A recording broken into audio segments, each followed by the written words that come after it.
Olá, eu sou Dimas, professor de matemática do canal Matemática Simples e Prática e estou aqui para compartilhar conhecimentos matemáticos com você. Seja muito bem-vindo, seja muito bem-vinda. Matemática, simples e prática. Nesse vídeo eu vou falar sobre as cônicas. Essa é a 12ª aula do terceiro ano do ensino médio desse ano de 2022 e especificamente eu vou trazer para você o estudo da elipse com os elementos da elipse, equação reduzida e excentricidade. Esse curso faz parte aí de um curso complementar que eu estou trazendo nesse ano de 2022 aqui, conforme o plano de curso proposto pelo MEC. Aqui a gente vai estar abordando as noções de elipse, né, no caso aí, e no estudo da elipse a gente precisa ter uma noção básica do estudo da circunferência. Até porque a elipse é um prolongamento da circunferência. Veja bem, se você tiver uma circunferência aqui, olha, de centro 12, 11, qual a diferença da circunferência para a elipse? É porque a elipse tem a excentricidade maior que zero. Olha, se você for achatando a circunferência, ela vira uma elipse. Então, eu preciso ter uma noção básica sobre a circunferência. Tanto a elipse pode ser no sentido horizontal, como também pode ser no sentido vertical, um ovo em pé. Se você for fazer o estudo da circunferência, a equação da circunferência é dada por x menos x do centro ao quadrado, mais y menos y do centro ao quadrado, que é igual a r ao quadrado. Aqui no caso as coordenadas do centro são 5 e 4, então x menos o x do centro, que é o 5, y menos o y do centro, que é o 4, tem que ser igual ao raio ao quadrado. O raio aqui no caso é 3, porque vai de 2 até 5 dá 3, então 3 ao quadrado dá 9. Essa é a equação da circunferência. Agora, como que seria a equação de uma elipse? Primeiro a gente vai começar aqui com uma circunferência. Como que a circunferência vira uma elipse? Aqui no caso uma circunferência de raio 3. Se você achatar ela, né, aqui a gente diz que aumentou a excentricidade. Então já vai ser uma outra equação. Por quê? Uma outra fórmula. Por quê? Porque aqui nós temos não mais o raio, mas nós temos aqui o A e o B, que vão ser diferentes. Aqui nós temos o mesmo raio para a circunferência inteira, aqui não. Nesse sentido horizontal é maior que o sentido vertical. Então vou ter que ter uma fórmula para a elipse que considere isso. Esse eixo maior, aqui eu vou chamar de A1 e aqui de A2. Esse A2 é 12, porque se o centro é 7, de 2 a 7 é 5, de 7 a 12 é 5 também. Então esse eixo menor aqui, ele vai estar com os pontos B1 e B2, ok? Sempre o A é o maior, daqui a pouco eu vou te falar o porquê, e o B é o menor, sempre. E nós temos também os focos em uma elipse. O que são os focos? Aqui nós temos um foco na direção do 3 do eixo 1, que a gente chama de F1, sempre da esquerda para a direita. Aqui um foco na direção do 11, que a gente chama de F2. Sempre assim, ó, B1, B2, A1, A2, F1, F2. Agora, o que é o foco? O foco é como se fosse aquela lâmpadazinha do farol do carro. O carro tem uma lâmpadazinha que bate num espelho e o raio converge para frente, né? O raio luminoso, o raio concentra na estrada. O foco é mais ou menos isso, que é um dos elementos da elipse, porque quando é uma circunferência, o foco está no centro, aí você vai achatando ela, o foco vai fugindo do centro. Então aqui no caso F1 e F2. E a fórmula da elipse precisa considerar isso, que nós temos um A e um B. Ao contrário que aqui só tem um raio, por isso que aqui vem raio ao quadrado, aqui já não vem mais. Aqui já vem x menos x do centro, porque tem centro do mesmo jeito. Y menos y do centro, né, ao quadrado aqui. Sobre, aqui no caso, o x menos x do centro ao quadrado sobre a ao quadrado, não é sempre.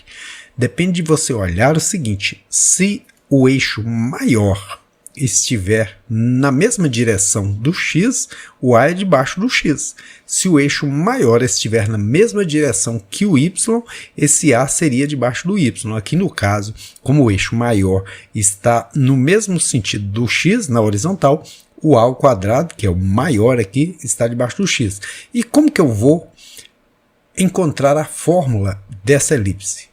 x menos x do centro, que é 7 ao quadrado, mais y menos o y do centro, que é 4 ao quadrado, sobre A. Mas o que é A? A é o semi-eixo maior, é a distância entre o ponto A1 e o centro. Aqui no caso, o A vale 5.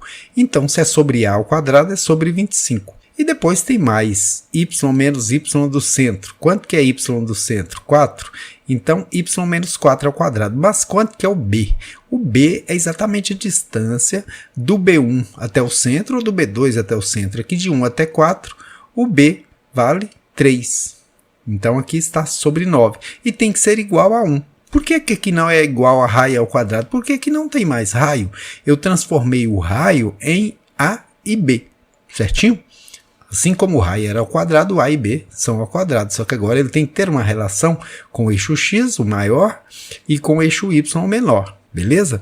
Outra informação que é sempre importante a gente saber é qual é a excentricidade dessa elipse, o quanto ela é achatada, se ela é muito achatada ou pouco achatada. Então, o que é excentricidade? É a divisão do valor de C pelo valor de A. Mas onde está o valor de C, na verdade, aqui? Você cria um triângulo retângulo e você aplica o teorema de Pitágoras. E veja que interessante, o A, o comprimento desse semi-eixo aqui, ó, é exatamente essa distância do foco no B1. Veja, eu vou até fazer uma demonstração para você. Você vai deslizando aqui, ó, e ele ajusta. Vai deslizando, vai inclinando, ajusta aqui no comprimento do semi-eixo, da metade do eixo maior. Então, aqui no caso, a gente vai aplicar o teorema de Pitágoras e descobrir o valor desse C para calcular a excentricidade. Uma vez que a gente já sabe que o A vale, aqui no caso, 5, a gente aplica o teorema de Pitágoras, que diz que hipotenusa ao quadrado é igual à soma do quadrado dos catetos, desse cateto que mede 3, ó, tanto de baixo quanto de cima, aqui mede 6, então C ao quadrado, 5 ao quadrado, 25, mais 9 igual ao C ao quadrado, 25 igual a 9 mais C ao quadrado, 25 menos 9, a gente traz o 9 para o primeiro membro, que dá 16. Se C ao quadrado é 16, é porque esse C só pode valer 4, porque é 4 ao quadrado que dá 16. Assim eu volto, né, e anoto que a excentricidade dessa elipse é 4/5. 4, que é o valor do C, sobre 5, que é o valor do A. E veja a excentricidade na circunferência, como que é interessante. A excentricidade aqui é quanta? É 0. Por que é 0? Porque esse C, que é a distância do centro ao foco, não existe, porque o foco é o próprio centro. Então, 0 sobre 3 aqui, a excentricidade é 0. Por isso que ela não é achatada, ela é 0% achatada, né? Agora vamos falar um pouquinho de uma elipse que tem o eixo maior no mesmo sentido que o Y. Vamos pegar aqui uma elipse com o centro nos pontos menos 8 e menos 10, o A1 aqui no ponto menos 8 e 0, o A2 no ponto menos 8 e menos 20, porque do centro até aqui dá 10, do centro até aqui dá 10 também. B1 e B2, eu vou colocar aqui B2 na direção do menos 2. Então aqui eu posso dizer que o A, que é o semi-eixo maior, a metade do eixo maior, vale exatamente 10. E o B, que é do B2 até o centro, do B1 até o centro, é 6. Por quê? De menos 8 até menos 2 é 6, né? Agora a fórmula vai ser x menos x do centro. Até pus em vermelho para você, porque já é negativo o x do centro, então fica positivo, porque tem menos na fórmula, tem menos aqui na abscissa, fica mais ao quadrado sobre, no caso aqui, y menos y do centro também vai dar mais, porque tem um menos aqui, y mais 10 ao quadrado. Agora, o A, como é maior aqui, está na vertical, que é a direção do eixo Y, vai ter que ficar debaixo do eixo Y. Então, esse A, que vale 10, ao quadrado virou 100. Assim como esse B, que vale 6, ao quadrado vira 36. Assim está pronta a equação dessa elipse. E a excentricidade dela? Quanto que é? Eu preciso saber o valor do C. Eu uso o teorema de Pitágoras e acho que eu já tenho o B e o A, só me falta o C. Nós já vimos que esse A que vale 10 é sempre a hipotenusa, o mesmo tamanho, já fiz até demonstração. Então, vamos achar o C aí. C ao quadrado mais B ao quadrado é igual a 10 ao quadrado. Teorema de Pitágoras. Os catetos somados têm que dar a hipotenusa, né? Todo mundo ao quadrado. C quadrado mais 36 igual a 100. C quadrado igual a 100 menos 36. C quadrado igual a 64. Qual o número que é ao quadrado da 64? O número 8, então C vale 8. Eu vou agora determinar a excentricidade, que é C sobre A. C sobre A, 8 sobre o A, que vale 10. Então, 8 sobre 10, ou 8 décimos, 0,8, certinho? Agora que eu já falei para você sobre as principais informações que você deve saber sobre a elipse, vamos à resolução de um probleminha aí, ok? Então, a figura ao lado representa uma elipse. A partir dos dados disponíveis, a equação dessa elipse é qual dessas? E seria muito interessante que você desse uma pausa aí na videoaula e tentasse resolver o problema. Resolvendo, ótimo. Não resolvendo, solta a videoaula e acompanha a resolução, ok? Então, como a gente viu lá na introdução, aqui a gente tem as coordenadas do centro, que são menos 5 e 7, né? 7 de altura. Isso é importante para a gente escrever a equação da elipse. Outra coisa importante é saber o valor do A. O A é a distância que vai do centro ao A1. Aqui no caso é 4, porque 7 mais 4 que dá 11. O B é a distância que vai do centro ao B1. Aqui no caso é 3, porque 5 para 2, 3. Então, do A1 até o centro dá 4, o A é 4, né? Aqui também do centro até o A2 daria 4. Do B1 até o centro dá 3, porque de menos 8 até 5 dá 3, assim como de 5 até menos 2 dá 3. Se eu já tenho essas informações, eu volto na equação geral e digo, x menos x do centro vai ser x mais 5, uma vez que o x do centro é negativo, é menos 5 aqui ao quadrado, sobre quem que vai estar sobre A? O y. Então, o x vai estar sobre b ao quadrado. Por quê?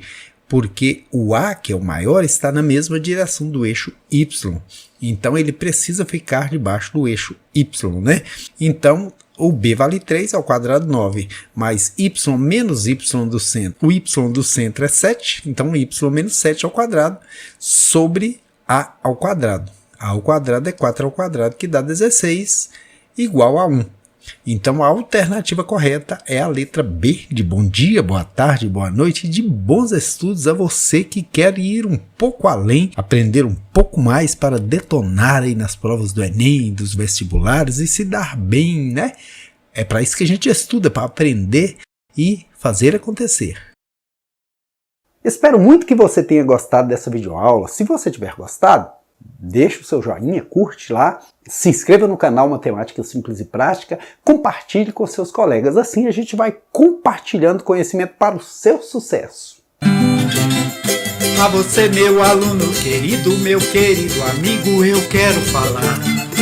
Acredite sempre no futuro e o caminho seguro é você estudar. Se você estudar direitinho, lhe abre caminhos, você vencerá. Por isso é que eu lhe digo, pode contar comigo, vou lhe ajudar. Por isso é que eu lhe digo, pode contar comigo, vou lhe ajudar.